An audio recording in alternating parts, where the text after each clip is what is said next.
చూపించాలని అదే భక్తి విశ్వాసాలు నా యొక్క కుమారులు ఎదగాలని ఒక తపన కలిగి ఉన్నాడు. అలాంటి విషయాన్ని అబ్రహాము దగ్గర నుంచి నేర్చుకుంటాం. ఆ విషయాలను కూడా ఇక్కడ మనం ప్రతాప్లో చూస్తున్నాం. కాబట్టి ప్రతాప్ కొన్ని విషయాలు చెప్తే మీరు అందరూ కూడా శ్రద్ధగా వినాలని మనం చేస్తున్నాం. అందరికీ వందనాలు. పాస్టర్ గారికి కూడా వందనాలు.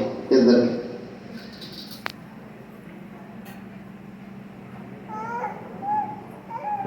ఒక చిన్న వాక్యం చదువుతామండి. సంఖ్యాకాండము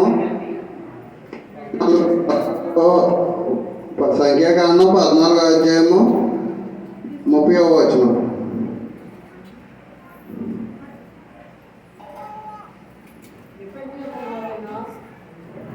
యెఫున్నె కుమారుడైన కాలేబును నూను కుమారుడైన యెహోషువయు తప్ప మిమ్మును నివసింపజేయుదునని నేను ప్రమాణం చేసిన దేశమందు మీలో ఎవరునూ ప్రవేశింపరు.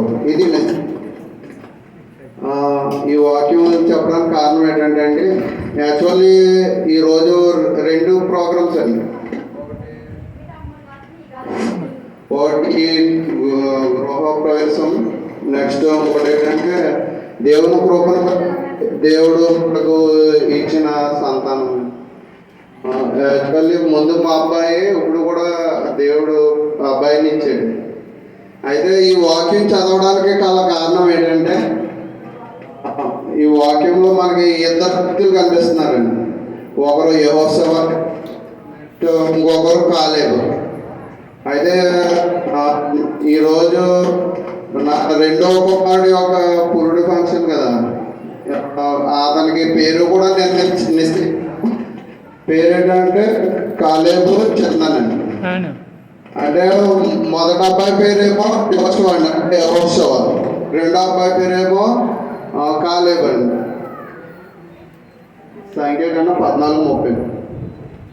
ఈ 2 పేర్లు పెట్టడానికి కారణం ఏంటంటే, ఇందాక పాస్టర్ గారు కూడా వాక్యంలో చెప్పారు, ఎవరో కూడా పాపం చేయడం వల్ల దేవుని నిర్ణయించిన ఆ యోర్దాను దేశానికి ప్రవేశించలేకపోయారండి.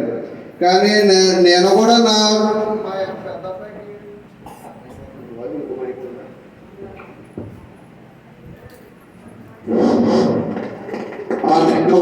పెద్ద అబ్బాయికి యెహోషువ పేరు పెట్టిన తర్వాత మళ్ళీ బాగుపడ్డాడు. చిన్నోడు ఏం పేరు పెడదామని ఆలోచించాను చాలా కాలం.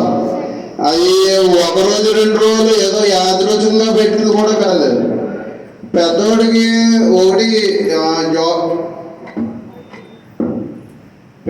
జోసఫ్ అని పెట్టాం. జోసఫ్ భాస్కరం మా నాన్నగారి పేరండి.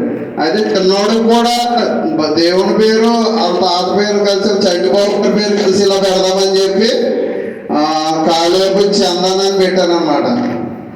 అయితే ఈ కాలేబు అని పేరు పెట్టడానికి గల కారణం ఏంటంటే, పెద్దోడికి జోసఫ్ పెట్టాను. రెండోడు కూడా ఏదో కనెక్షన్ ఉండాలి ఇద్దరికి బైబిల్లో అని ఆలోచించాను. చాలా ఆలోచిస్తే ఆ బైబిల్ నెగ్గ చెప్పి పేరు చూపించాడండి. అప్పుడు మొత్తం ఎన్నో లక్షలు, దగ్గరగా ఇంచుమించుగా 15 లక్షల మంది మోసేతో పాటు బయటకు వచ్చారు ఐగుప్తు నుంచి యోర్దాను వెళ్ళడానికి. అయితే దేవుడు 2 మాత్రమే చివరి వరకు వెళ్ళారండి ఆ తరంలో. మిగిలిన తరాలు వెళ్ళారు, కానీ మోసేతో పాటు వచ్చిన ఆ తరం ఎవరు వెళ్ళలేదు. అందుకే దేవుడు నాకు 2 కుమారులు ఇచ్చాడు కదా. ఫస్ట్ వాడికి ఎలాగో యెహోషువని ఎట్టో, రెండో వాడికి కూడా 2 వెళ్ళారు కాబట్టి కాలేబు అని పెడదామని చెప్పి ఇలాగ ఈ విధంగా పేరు పెట్టాను అనమాట. యాక్చువల్ కాలేబు అంటే పూర్ణ హృదయుడు, ధైర్యవంతుడు అని. సో దేవుడు మరి ఎంతో కృప చూపించాడు మా పట్ల. యాక్చువల్లీ డేట్ 26వ తారీఖు ఇచ్చాడు, డెలివరీ డేట్. అయితే నేనేమో ఏ రోజు రావాలనే తెలీదు. నెల ఫస్ట్ నుంచి ఆలోచిస్తున్నాం, ఇంకా త్వరగా వచ్చేసామంటే మళ్ళీ ప్రాబ్లం అవుతుంది, సెలవులన్నీ అయిపోయిన తర్వాత డెలివరీ అయితే ఏం చేయాలి అని చెప్పి. పెద్దోడికి అలాగే ముందు వచ్చేసారు, లాస్ట్ వరకు టెన్షన్. ఇంకా 5 రోజులు లీవ్ ఉందనగా డెలివరీ అయింది. అప్పుడు ఈసారి ఆ ప్రాబ్లం రాకూడదని చెప్పి ఇంకా అలా ఆలోచిస్తున్నాం. ఇంకేదో పోనీ లేట్గా దగ్గర చేసేద్దామంటే ముందు అయిపోతే ఏంటో పరిస్థితి తెలియదు. అప్పుడు ఇంకా దేవుడికి అలాగే ప్రార్థన చేశాను, దేవుడా నేను ఏంటి పరిస్థితుల్లో డెలివరీ టైంకి నేను అక్కడ ఉండాలి అని చెప్పి. అయితే దేవుడు మరి ఆయన కృప ఏంటో తెలీదు, 8వ తారీఖు మాకు మూమెంట్ జరిగింది. అంటే మేము ఏదైనా మూమెంట్ జరిగితే అందులో రావడానికి మాకు బయటకు ఉంటుంది లీవ్కి. తర్వాత 16వ తారీఖు వరకు మూమెంట్ లేదు, 8 రోజులు లీవ్ మూమెంట్ లేదు. 15వ తారీఖు 26వ తారీఖు డేట్ ఇచ్చారు, ఎప్పుడైపోతే డెలివరీ తెలియదు. ఇక దేవుని కృపను బట్టి 16వ తారీఖు అయ్యింది మూమెంట్. ఆ మూమెంట్లో నేను బయటకు వచ్చి సాయంత్రం 6 గంటలకు స్టార్ట్ అయింది జర్నీ. 6ంటికి స్టార్ట్ అయింది, 8 గంటలకి లావణ్యకి పెయిన్స్ రావడం స్టార్ట్ అయిందండి. దేవుడు నిజంగా ఆ డెలివరీ టైంకి నా ప్రార్థన విని ఇక్కడికి తీసుకొచ్చాడు. డెలివరీ అవ్వకముందే నేను ఇక్కడికి చేరుకున్నానండి. అది నిజంగా దేవుని కృప. ఇంకో డెలివరీ కనుక అయ్యి ఉంటే నేను రాలేకపోతే న్యాచురల్లీ ఏదైనా దేవుడు మరి మేము కనుక దేవుడికి ఈ కృతజ్ఞత కొడుకారు కదా, ఎన్ని కృతజ్ఞత కొడుకులు చేసినా కూడా అది తక్కువండి. మాకు ఎప్పటికప్పుడు అన్ని విధాల మేలు చేస్తూనే ఉన్నాడు. మరి మేము ఆయన రుణం ఏం చేసినా కూడా అది తీరేది కాదండి. యాక్చువల్లీ ఈసారి ఆ అమ్మాయి పుట్టాలనుకున్నాం, కానీ మరి దేవుడు అబ్బాయిని ఇచ్చాడు. నెక్స్ట్ సారి ఇంకోసారి ఆగామండి. మరి నెక్స్ట్ సారి అయినా అమ్మాయి పుట్టేలాగా అందరూ ప్రార్థన చేయండి.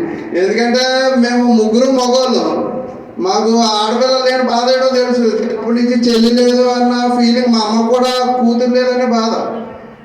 మేమైనా అలా కాకూడదని అంటుంటే తాతయ్య గారు కూడా అన్నారు, మా ఆవిడికి 3 బాబు, మీ అమ్మగారికి 3, మీ ఆవిడకి మళ్ళీ 3 పుడతారని. ఏంట్రా ఎవరో ఒకళ్ళు ఉండాలి కదా. అంటే ఇప్పుడు అలాగా వంశోచ్చారంగా వచ్చిన ఎవరో ఒకరు ఉండాలి కదా అని ఆలోచించాను. మొత్తం ఎవరైనా దొరకపోతారా, నిజంగా ఆచారం ప్రకారం వస్తారా అని చెప్పి. అయితే వీళ్ళు మొత్తం 4 అత్తలండి మా లావణ్యకి. వాళ్ళ పెదనాన్నమ్మ గారికి 3, అమ్మమ్మ గారికి 1. అయితే ఆంటీకి మొత్తం పైన ఇద్దరే పుట్టారు. అంటే అందరికీ ఆడవాళ్ళు పుట్టారు ఫస్ట్. అయితే లాస్ట్ ఆవిడకి మాత్రం 2 మగలు 1 అమ్మాయి అన్నారు.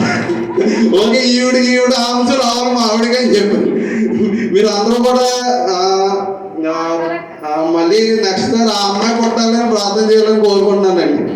ఇంకా దేవుని గురించి మేము ఎంత చెప్పినా ఎన్ని చేసినా తక్కువేనండి. అయినప్పటికీ మా అంతలో మేము చేస్తున్నాం.